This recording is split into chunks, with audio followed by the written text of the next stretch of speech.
इतनी कटुता क्यों है? हम देखते हैं कि होली के दौरान कहा जाता है, होता है कि मस्जिदों को ढक दिया जाए, मस्जिदों को ढक दिया जाए। ईद की बात जब की जाती है तो कहा जाता है कि यहाँ पर नमाज नहीं पढ़ी जाएगी, वहां पर नमाज नहीं पढ़ी जाएगी। क्या समाज में कटुता नहीं आ रही है इससे? मुझे लगता है कि देखो ऐसा है कि समाज में मतलब मतलब संविधान से और उसकी प्रक्रिया से बंधे हैं, तो हम सब लोगों को उस दायरे में तो होना पड़ेगा ना, उस दायरे में चलना पड़ेगा। हमारा अनुशासन सबके लिए समान होना चाहिए। तो मुझे लगता है कि उसी बात को मुझे लगता है कि उसी तरीके से इसको देखना चाहिए।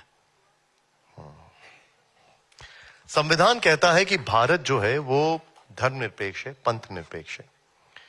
फिर कुछ साधु संत ये कहते हैं कि और बयान देते हैं कि हिंदू राष्ट्र बनाना है। दत्तात्रेय जी भी कह चुके हैं कि हिंदू राष्ट्र सिर्फ एक सांस्कृतिक अवधारणा है। फिर ये बहस क्यों होती है बार बार? देखिए, संघ के जो संस्थापक थे डॉक्टर हेडगेवार, और मुझे लगता है कि उन्होंने भी ये बात कही थी कि ये बनाना वगैरह नहीं है, ये हिंदू राष्ट्र है, ये हिंदू राष्ट्र है, ऑलरेडी इट इज देयर। और ये कोई राजनीतिक कल्पना नहीं है। जब तक हम वेस्टर्न प्रिज्म पॉलिटिकल थ्योरी से स्टेट नेशन स्टेट के हिसाब से देखेंगे, जहां आपका एक भाषा होनी चाहिए, एक रेस होनी चाहिए, एक आपकी गॉड होना चाहिए, और इस तरीके से राष्ट्र बनते हैं, तो वो अपनी कल्पना नहीं है। अपनी कल्पना तो एक सांस्कृतिक कल्पना है इस राष्ट्र की, जिसमें हिंदू का मतलब क्या होता है? हिंदू का मतलब होता है एकत्व, कि हम सब में एक ही तत्व है, इसकी अनुभूति। और ये नाम भी तो बाद में आया ना, क्योंकि जो हिंदुत्व में जो तत्व है एकत्व का, वो तत्व तो बाकी सारे मत संप्रदाय धर्मों के निर्माण के पहले से आया है। तो उसका वो संदेश किसी एक के लिए नहीं था, पूरे मानव के लिए था कि भाई आप सब जगह एक तत्व को देखो, जुड़ते चले जाओ। ये सिंपल तत्व था। और वो तत्व को जो मानने वाले लोग हैं, या जहां जिस राष्ट्र में लोग ऐसा मानते हैं, वो हिंदू राष्ट्र है। तो अभी भी बहुत सारे लोग ये मानते हैं कि भाई सब मनुष्यों में भगवान है, और सब वो इसलिए भेद नहीं करते भारत में कि दूसरी भाषा का बोलने वाला हो, दूसरे रंग का हो, दूसरे भगवान की पूजा करता हो, उसमें भेद क्यों नहीं करता? अपने देश में इतने सारे लोग कैसे इकट्ठा आते हैं? तो ये हमारा देश एक को एग्जिस्टेंस का, सह अस्तित्व का उदाहरण है, विशेष उदाहरण है। कि दुनिया में आप देखेंगे देश भाषाओं के नाम पर बने हैं, उनके सेक्ट के नाम पर बने हुए हैं, रेस के नाम पर बने हुए हैं। भारत ऐसा एक देश है, इसीलिए वो हिंदू राष्ट्र है, कि जहां हम इन विविधताओं में एकता का सूत्र देखते हैं।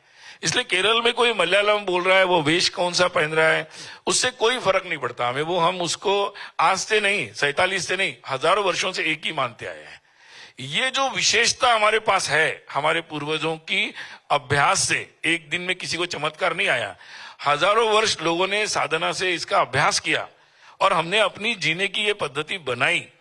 वो जीने की पद्धति से जो लोग चलते हैं, वो हिंदू राष्ट्र है। बहुत बड़ी बात आपने की है कि इसमें एकत्व का भाव है, वो हिंदू राष्ट्र है।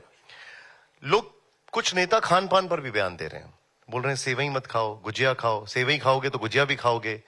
इन सब के ऊपर आप क्या कहेंगे? क्योंकि आज ये बहुत, हर कोई ये चर्चा का विषय बन चुका है ये सब। मैं तो सेवई गुजिया दोनों खाता हूं जी। तो क्या है, कुछ प्रश्नों को हम लोग ना बहुत सीरियस बना रहे हैं, वो उतने सीरियस है नहीं। समाज बहुत समझदार है, और समाज ये धीरे धीरे बहुत अच्छे से सीख भी रहा है कैसे हम साथ में रह सकते हैं। आपको दोनों ये बराबर मेमोरी लॉस जो है ना, ये मेमोरी लॉस जितना जाएगा, हम तो उसी प्रोजेक्ट पे काम कर रहे हैं। ये जो हम भूल गए कि हम हजारों वर्षों से एक है, एक साथ रहते आए, कई भगवान की पूजा करने के बाद भी हम एक रह सकते हैं, ये बात ही मुख्य तत्व है हिंदू राष्ट्र का, वो हम भूल गए हैं। कुछ लोग ज्यादा भूल गए, इसलिए वो अलग देश भी मांगते हैं, अलग भी बात मांगते हैं। ज्यादा भूल गए, कुछ लोग थोड़ा भूल गए, वो जाति के नाम पर कुछ बोलते हैं, कुछ भगवान, ये थोड़ा थोड़ा विस्मृति हर एक को है। कोई राजनीति में फंस गए तो वो उनको विस्मृति हो जाती है, तो कोई अपने इसमें फंस जाते हैं। तो संघ का तो यही प्रयास है कि सबकी मेमोरी का रिकवरी 100% हो, और ये संभव नहीं है जल्दी, इसलिए हमें 100 साल लग गए, और पता नहीं कितना समय लगेगा, but we are on that project. हम पूरी तरह फोकस्ड हैं, और आने वाले समय भी हम इसी प्रोजेक्ट पे काम करेंगे। मतलब आप कह रहे हैं शॉर्ट टर्म मेमोरी लॉस को लॉन्ग टर्म मेमोरी गेन करना जरूरी है।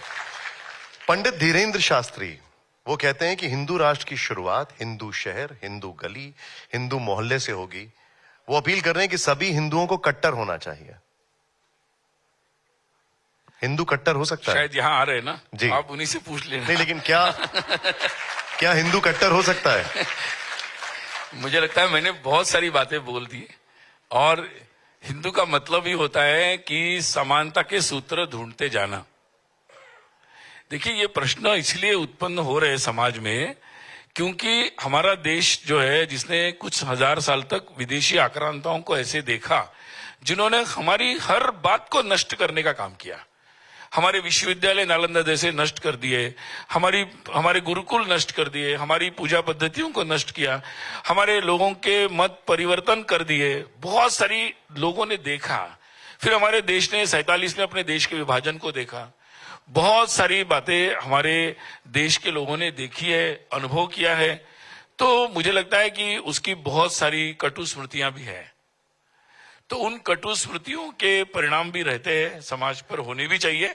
और इसलिए समाज में एक तरफ ये संघर्ष भी रहता है कि फिर से ऐसा कोई समय न आए, और इसलिए अपनी बात को पूरी तरह सुरक्षित करने का एक समाज का मानस रहता है। उसे हमें नकारात्मक रूप से नहीं लेना चाहिए। निश्चित रूप से समाज के समझदार लोगों को, सब लोगों को ये प्रयास करना चाहिए कि हम उससे जल्द से जल्द मुक्त हो और हम जल्द से जल्द इसका रास्ता बनाए जिसमें हम कैसे साथ चल सकते हैं। तो ये मुझे लगता है कि इस तरीके से हम दोनों बातों को समझेंगे तो हम समझ पाएंगे। अन्यथा हम ये देखिए एक वेस्टर्न तरीका है, ये वेस्टर्न तरीका है बाइनरीज में देखने का कि भाई वो देखते हैं कि पुरुष है नारी है। अरे ऐसा नहीं होता है भाई, हम सब एक परिवार में रहते हैं, हमारे बहुत सारे रिश्ते होते हैं। There are lot of an number of dimensions. तो ऐसे दो भागों में नहीं किया जा सकता। तो ये थोड़ा सा मुझे लगता है कि हमें जितनी अपने देश की जो पॉलिटिकल थेरीज है, सोशल थेरीज है, कल्चरल थेरीज है, या हमारा जो ज्ञान है जिसको हम बोलेंगे भारत का ज्ञान, वो ज्ञान पे हम जितना जाएंगे ना तो मुझे लगता है कि हम बात को समझते चले जाएंगे। भारत का ज्ञान